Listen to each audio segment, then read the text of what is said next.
The Unison coding workflow is a little different. You're writing your functions in ephemeral files, but the source of truth for your codebase is exposed via the Codebase Manager CLI.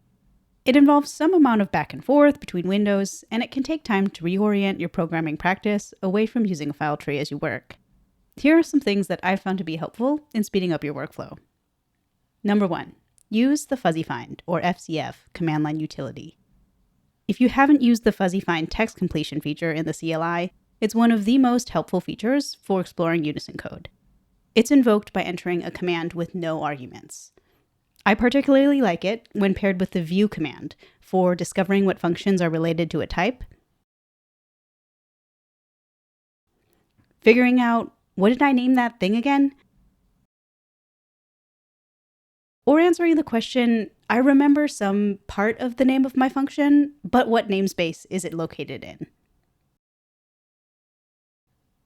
Our second tip, numbered arguments let you pipeline UCM commands.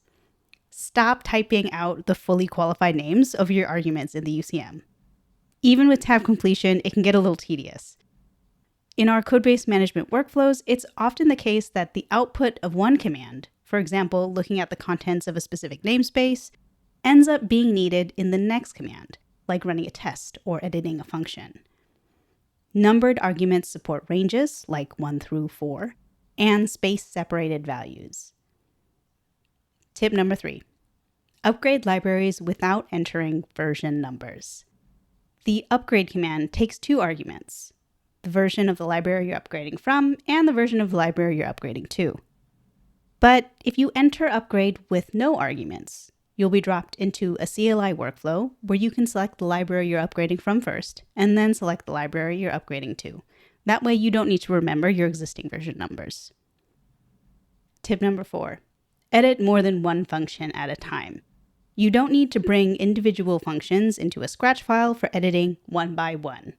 We've already talked about editing numbered argument ranges, but the UCM also has commands for editing an entire namespace at a time,